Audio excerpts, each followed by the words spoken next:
Sir, ये तोशा खाना case रह गया था। नहीं, सिराजुल हक साहब से रब्ता नहीं हो पाया। अच्छा, सरकार इसमें तोशा खाना केस में मोहलत पर मोहलत मांग रही है। तारीख पे तारीख तो सुना था, अब मोहलत पे मोहलत मांग रही है। बात तो बड़ी सीधी सी है ना कि वजीर आजम को कितने तोहफे मिले हैं और उन्होंने उसमें से कितने अपने पास रखे हैं और उसकी क्या अदायगी की है।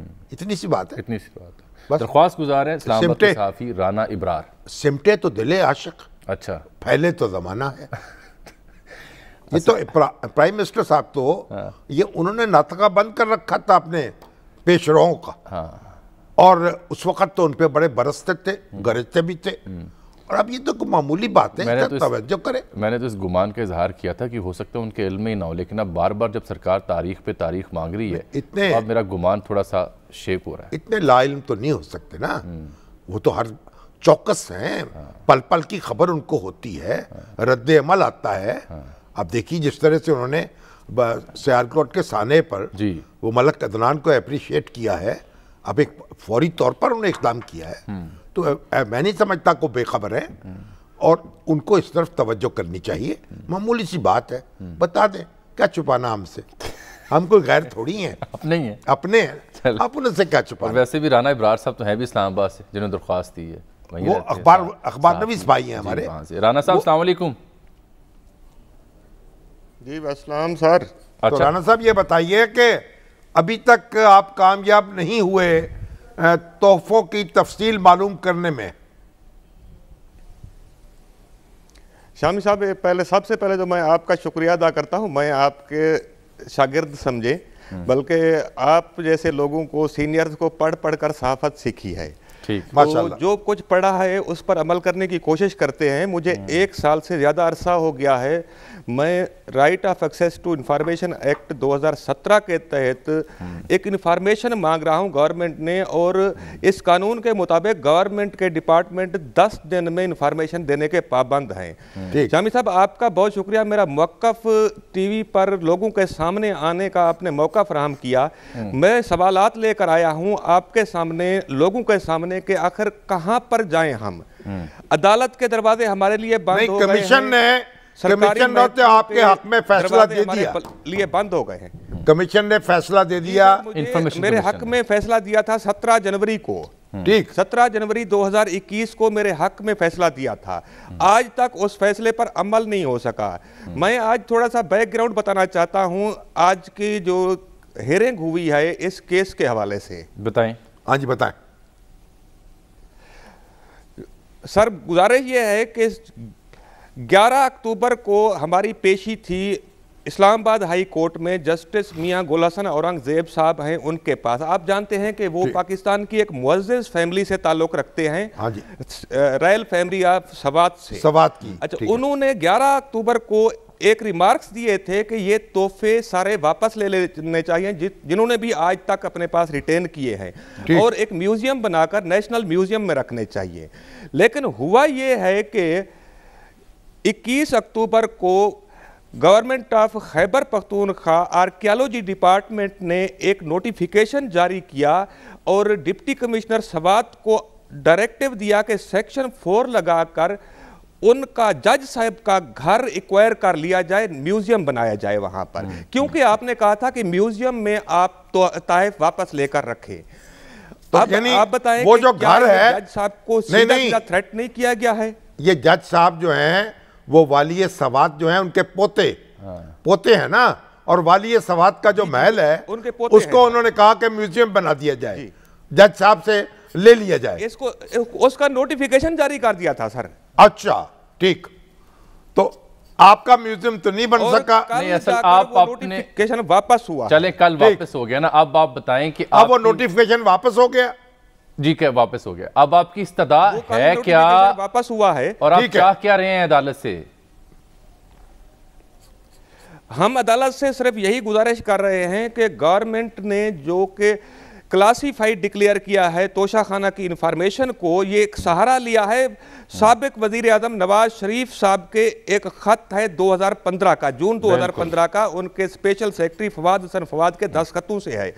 और वो डायरेक्टिव जो जारी किया गया था उसमें कहा गया था कि इससे हाइप क्रिएट होगी, मीडिया पर अननेसेसरी अनवारंटेड स्टोरीज आएगी, दूसरे मुल्कों के साथ पाकिस्तान के ताल्लुकात खराब होंगे, लिहाजा तोशाखाना की इंफॉर्मेशन को क्लासिफाइड डिक्लेयर किया जाता है, मतलब खुफिया करार दिया जाता है। ठीक। अच्छा, ये जो डायरेक्टिव है सर शामी साहब, ये जारी हुआ था फ्रीडम ऑफ इंफॉर्मेशन ऑर्डिनेंस 2002 के तहत, जबकि 2017 में नया कानून पार्लियामेंट ने मंजूर किया, right of access to information act 2017। उसकी आखिरी शेख है 29 क्लास में ये लिखा गया है, freedom of information ordinance 2002 has been repealed, मतलब रद्द हो गया। मेरा ये सवाल है गवर्नमेंट से कि जो पिटीशन लेकर गई है इस एक बुनियाद के ऊपर, उसमें जब वो कानून रिपील हो गया है, रद्द हो गया है, तो वो डायरेक्टिव जो उस कानून के तहत जारी किया गया था वो डायरेक्टिव कैसे इस वक्त वैलिड हो सकता है? कोर्ट ने इसका फैसला करना है कि मैं जो इंफॉर्मेशन मांग रहा हूं वो मुझे देनी चाहिए या नहीं देनी चाहिए, वो खुफिया है या नहीं है, पाकिस्तान का मफाद उससे मुतासर होता है या नहीं होता है। आज क्या हुआ? ऊपर जो हथकंडे इस्तेमाल किए जा रहे हैं, आज क्या हुआ? मुझे थ्रेट करने की कोशिश की गई, मेरे घर में एजेंसियों के बंदे आए। आज ये हुआ है कि अटॉर्नी जनरल साहब आए हैं और उन्होंने कहा कि जी मैं मसरूफ था सुप्रीम कोर्ट में 2-3 रोज से, मेरी तैयारी नहीं है, तो मुझे डेट चाहिए, एडजर्नमेंट चाहिए। तो जज साहब ने फौरन उनको एडजर्नमेंट दे दी। तो मेरे वकील साहब हैं राना आबिद नज़ीर खान, उन्होंने इतराज़ किया, उन्होंने कहा चलो आप मुलतवी कर रहे हैं लेकिन अगली तारीख दे दें। जब उन्होंने ये कहा तो जज साहब ने कहा कि आपको क्या जल्दी है, ये गवर्नमेंट की पिटीशन है, आप फिक्र छोड़ दें। तो मेरे वकील साहब ने कहा कि हम पाकिस्तान इंफॉर्मेशन कमीशन में जाते हैं तो वो कहते हैं कि जब तक हाई कोर्ट का फैसला नहीं आएगा हम अपने फैसले पर इंप्लीमेंटेशन कराने से माजूर हैं। तो जज साहब ने कहा कि हमने कोई स्टे ऑर्डर जारी नहीं किया हुआ है, पाकिस्तान इंफॉर्मेशन कमीशन आज़ाद है, खुद मुख्तार है, वो अपनी कार्रवाई कर सकता है, फैसले पर अमल दरामद करवा सकता है। मेरी कंटेम्प्ट की एप्लीकेशन पड़ी है इंचार्ज तोशाखाना के खिलाफ, उन्होंने कहा कि वो उसके ऊपर प्रोसीडिंग कर सकते हैं। अब कुछ लोग जो इब्रार साहब की दरख्वास्त के ऊपर एतराज़ करने वाले हैं वो ये समझते हैं कि सहाफ़ी इब्रार साहब किसी की शय पर दरख्वास्त लेके आए हैं, तो खुल के पूछ लेते हैं इब्रार साहब किसके कहने पर दरख्वास्त आपने फाइल की है? फ्रैंकली बता दें, आप बड़ी खुले ढोले बंदे लग रहे हैं। मैं बताता हूं आपको, मैं खुले ढोले बताऊंगा। बात यह है कि 23 नवंबर 2020 को मैंने ये आरटीआई रिक्वेस्ट भेजी थी सेक्रेटरी टू कैबिनेट डिवीजन को, और गवर्नमेंट ऑफ पाकिस्तान गई है 20 सितंबर 2021 को इस्लामाबाद हाई कोर्ट में। शामी साहब, इस 10 महीने में ये खबर मैंने लीक नहीं की, किसी मीडिया, सोशल मीडिया, किसी भी जगह पर ये बात नहीं आई कि मैंने ये इंफॉर्मेशन मांगी हुई है। अगर मेरे पीछे कोई था तो इन 10 महीनों में क्यों खामोशी रही है?